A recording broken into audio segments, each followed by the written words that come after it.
Quebec has a long history in mining. A lot of the traditional mining industry never paid attention to lithium until now. The Quebec battery strategy is very focused, it's very precise, from the mining to the cell.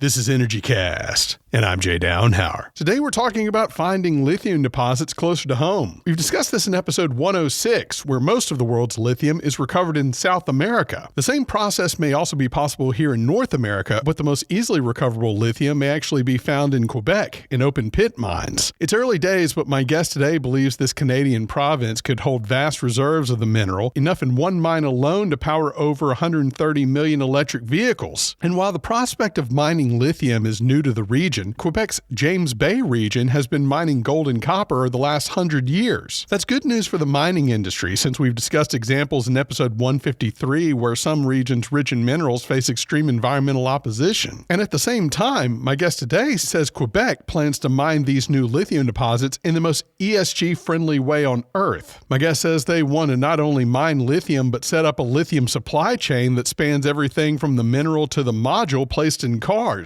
With current supply chains spanning the globe and concentrated in the hands of a few small foreign owners, this is welcome news for those who are big fans of reshoring. There may be more deposits like these in North America, but Quebec is an early example of smart planning to produce local lithium. My guest today is Jean-François Ballon, Vice President of Resources Quebec, an arm of Investissement Quebec, which is the economic development agency of the Canadian province. JF says their mandate is to create a cohesive policy for sectors like the lithium supply chain. They can then finance those projects. In this case, Investissement Quebec has taken financial interest in at least two lithium mining operations run by Sayona and Nemaska, respectively. We talk about the potential lithium resource found in Quebec, how it could affect international markets, and efforts to bring supporting manufacturing to the region as well. I hope you enjoy my conversation with Jean-François Ballon. We're with Jean-François Ballon, Vice President of Resources Quebec, part of Investissement Quebec. And Jean-François, I've become a lot more interested in the mining of minerals we need for the energy sector lately. I had a guest on recently who discussed how they were planning operations for zinc, cobalt, copper, uranium, but not specifically lithium. And then I heard from your team that there may be a huge lithium resource in Quebec. So how big a resource is this? All the critical minerals that you just named are fundamental for the energy transition. There is no doubt about it. The reality is, for the next at least 100 years, electrical transportation for small to medium-sized cars or trucks in urban city area will be with lithium-ion, and the need for lithium will be fundamental for the growth of the electrification of transport, so central to the energy transition. And in Quebec, we are fortunate to have a large accessible resource, and all this is being put together under a strong focus industrial policy to focus on extraction, to include in the North American electrical vehicle industry. And that's one of the main elements of what I'm doing in my day-to-day job. I had a guest on who explained how most of the world's lithium is mined out of solution. There's basically this ancient water that's deep, deep, deep underground in South America. It comes up and then you evaporate out the lithium. One of the problems with that process is that when the lithium drops out of solution, a lot of times the lithium is lost with other minerals as well. It's called co-precipitation. This lithium resource is a little bit more traditionally mined, right? Correct. Quebec is northern of New York State. The weather is cold part of the year, and it's clearly mining. This is typically in the South America type of extraction we do not have in Quebec. We're trying to have less environmental impact. The reality is the resource in Quebec is located in the north of the James Bay area, and it's typical open pit mining. It's really different. The environmental impact are different also. Right. And so has this region of Quebec before I don't know, 5 minutes ago, been mined for lithium in the past? Were there operating lithium mines until now? Set the picture for us. So historically, no, there is no mine in operation right now in Quebec. It will be in the next few years. Sooner than later, you have the Nemaska of the world or Sayona mining company moving rapidly to answer the strong demand of the industry. Historically, this part of Quebec is extremely well known for gold mining and copper mining. It's at least 100 years of mining history. And in the last few years, the interest for lithium appeared. A lot of the discovery of strong lithium ore capacity. That's where the lithium industry started in James Bay area in Quebec. So you have to take into account that Quebec has a long history in mining. It's one of the most known jurisdiction for mining iron ore of the world in La Côte-Nord, northern part of Northeast Quebec. So it's something that lithium industry is something new in Quebec right now, but it's a strong industry, growing rapidly with strong talent pool, with new capacity to produce tons of concentrate for a car or day-to-day battery for different applications. So that's the focus right now. It's growing the capacity of the mine so they will be able to address the strong demand that we're seeing in the industry. No doubt. There has been mining activity in Quebec, as you were saying. Are these companies that were already there mining something else? Are they the first ones in? Have they started securing leases? Would there be new mining operators coming into Quebec? What's the picture there? It is part of it, our traditional mining company, but it's a marginal part. It's really new company following discovery that started from scratch, started moving forward with a new type of approach. And that's the main difference. It's not the main large mining conglomerate that we all know around the world that are active in Quebec. It's not the case at all. It's really junior company that are growing. For example, Sayona are a new company that didn't exist a few years ago and bought some asset, bought some claims, started from scratch, and are moving forward with a potential project. Why would some of these smaller companies, as opposed to the large mining outfits, why would it make more sense for them to do it? I think it's all the fact that the industry is a brand new industry. The electrical vehicle industry is a brand new industry. And from this part, a lot of the traditional mining industry never paid attention to lithium until now. And from there, these junior company with strong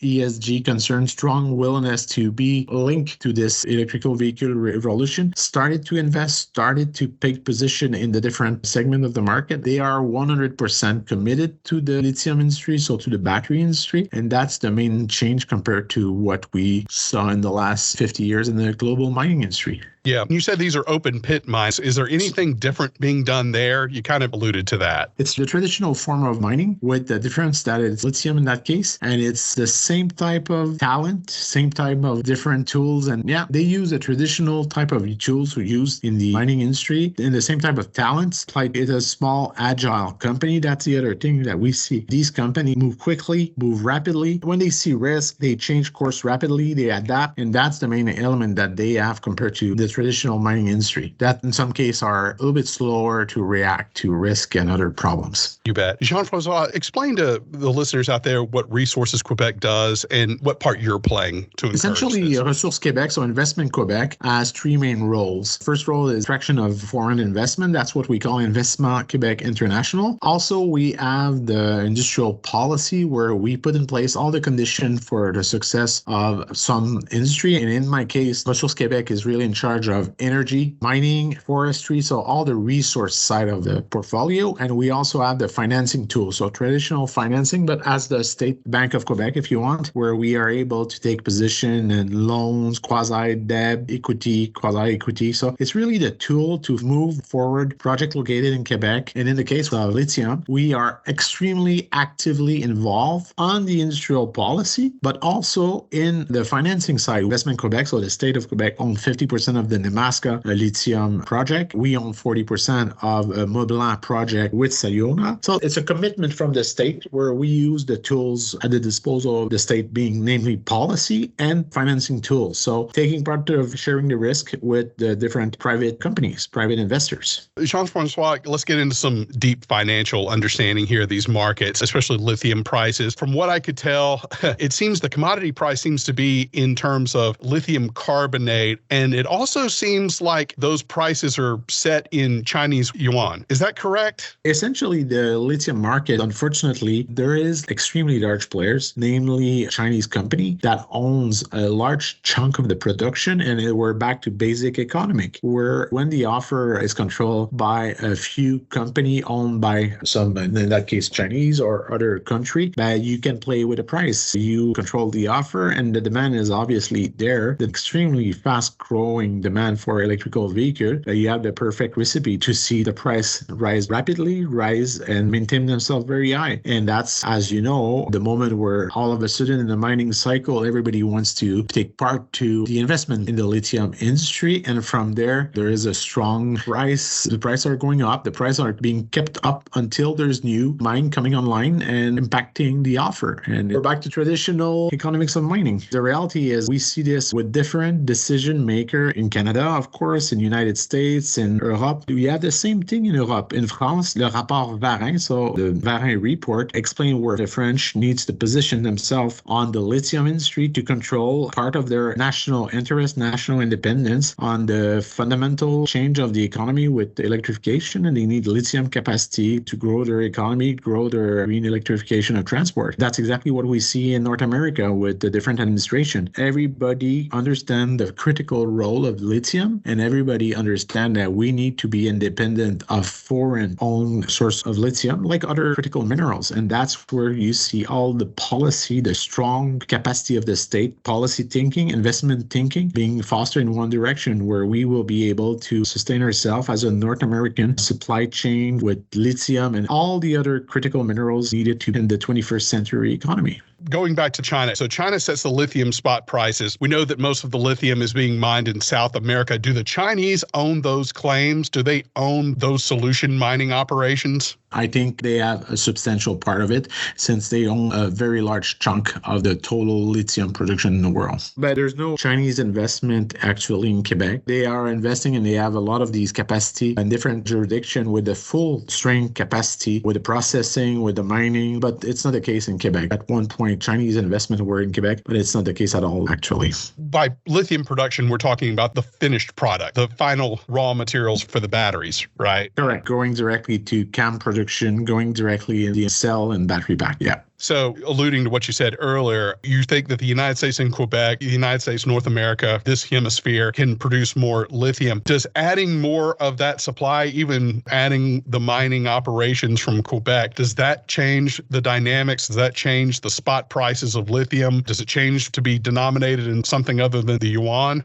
You'll have a clear impact when all the capacity will be online, taking into account, for example, the Mont-Blanc mine, one of the Sayona and Investissement Quebec, in that case, mine has the capacity to produce the equivalent of 133 million electrical car battery capacity. So you will have a clear impact on the market price of the lithium, and that's clearly something that you'll see in the next 3 to 5 years. It's really the time of ramping up the mining capacity and the lithium coming on the market, and you'll have a direct fluctuation on the price. The price should be, we say in French, toute chose étant égale par ailleurs, all things being equal, it should impact. But the reality is, and it remains, and it won't change, the demand for electrical car and other lithium will remain high, so you'll have an impact. Early, the price will remain high. It won't go extremely low. So in North America, we know that United States has a little bit of lithium mining. It's also traditional open pit. I think Albemarle Corporation is operating that mine. This Quebec find, do we think that this would probably be, for lack of a better word, the easiest lithium to extract in North America as far as mining potential? Yes, stable, sure, friendly, allied source located next to the United States and historically integrated to the United States economy with the different free trade agreement we had in the last few decades. Of course, there is, and there will be capacity in mainland United States, but the reality is, as we demonstrated in the last 200 years more, the capacity to have trade in different commodity or resource between Quebec and United States is very important, and we have strong trade history between the two countries, between the province of Quebec and the United States. So I think the lithium capacity of Quebec will be totally considered and integrated to the thinking and policy thinking and capacity of the private industry, the OEM of the world in the United States, but also of the policy thinking capacity in Washington, no doubt. We're having discussion between the two capitals. Yeah. Right. I wanted to ask you a little bit also about the market for lithium, the lithium prices. The latest data as of the time of this recording show that the prices peaked in November of 2022, and at the beginning of this recovery have dropped off a little bit. Should also note that the prices essentially doubled between 2021, 2022, and then tripled by the end of 2022. So can we expect the drop to persist? Was that a short-term drop in lithium prices? Where do we expect the line to move? It's speculation in the sense that we don't know. It's obvious. I think the drop was part of a short-term momentum. The price will remain high. The price will remain high for the different fundamentals of the market, shortage of capacity of production and extremely high demand. So this bump in the spot price was a moment in the last few months, and it will go back as a very high price and remain as a high price until at least 4 to 5 years from now. Regardless, the price got high enough where you couldn't help but ignore it, right? It was the time for Quebec and mining operations to get into the game. Yeah, exact. And the price of lithium might be one of the limitation of the electrical vehicle revolution in the sense that you have the same thing with the nickel. The price are extremely high right now, and it might be the price of the cell. After, at the end, the price of the battery will be very high, but it's roughly 70% of the electrical vehicle price. So the impact of these very high price on lithium and other part of the battery, you'll see it directly as an impact on the price of the car. So it might impact the electrical vehicle transition down the next few years. So Investment Quebec, you want to build not only, I think, the mining, but you're trying to facilitate, I believe, the manufacturing as well. The Quebec battery strategy is very focused. It's very precise from the mining to the cell. We have, as we discussed, the mining capacity. We use this raw materials of the mining capacity of Quebec right now to process these minerals. From there, go into pre-cam, and we have an announcement in the last year with GM POSCO coming to Bécancour, BASF, and Under Valley on the nickel side. So having the full supply chain to provide all needed element to manufacture downstream the cell, and from there providing a cell that will have the traceability, making sure that it's done in Quebec under ESG criteria, done with clean, green energy, full, totally integrated supply chain. That's the clear Quebec battery strategy. And so lithium is only a part of this market. Yeah, Jean-Francois, so the last question, I guess, is there enough lithium in North America to meet our energy needs? How close do you think we could get to being self-sustainable as far as the lithium that we need and can produce here? There is in North America as a whole, there is in Canada and in Quebec, no doubt about it. What we know actually and what we will discover in the next decades of exploration coming down the road, there is enough of lithium. It's really a question of finding it, putting all this economically viable and having a mine from there processing it. It's all a question of capacity from we're back to traditional mining from day one, but there will be enough of the lithium. There's no doubt. Jean-Francois, going to finish with a lightning round of your thoughts on different energy technologies, starting with natural gas. For the moment, it is there, but we need to lower natural gas used. Crude oil. We need to avoid as possible crude oil. Nuclear. We need nuclear fission to have CO2-free electricity for the next at least 50 to 100 years. Coal, and I'll add coal with carbon capture. Oh, tricky. There's no place for coal. It's clear the impact for environment are not terrible. Carbon capture, it could be an option. Wind. Perfect. There's a large place for wind on the different grids. We will see wind offshore and onshore totally moving forward in the next few years as it started in the last decade. Solar. A lot of solar will be put on the grid. Price of solar is getting cheaper and cheaper, and from there you'll have a lot of solar taking place in the different part of the grid and microgrid. Biofuels. Biofuel is part of the future. It's a way to assume geopolitical independence, and there's a good future for biofuels. Hydroelectric. The cleanest historical sort of an energy. It's 99% of the grid in Quebec. So hydro is very, very, very green power, stable baseload. Geothermal. That's a very good one. Small geothermal, it exists. It's expensive, but it's very good. Massive geothermal, it will be one of the ways you'll have in different angles to foster district heating and others. There's a lot of future there. Energy storage. It is one of the obviously future trend. We will need these capacity to have a stable grid. The stabilization of the grid with all the different renewable source will be a challenge. Energy efficiency. It is a core to the next 20 years. We don't have the choice. The best megawatt is the megawatt you don't consume. And then finally, fusion power. So I'm biased. I passed 5 years in nuclear fusion. Nuclear fusion is the future. It's the future when we'll have it. Unlimited cheap energy with essentially no pollution with helium as a byproduct of this. It's really the top of the future of breakthrough technology we need to find. All right, Jean-François Ballon, Resources Quebec, thank you so much for your time. Thanks.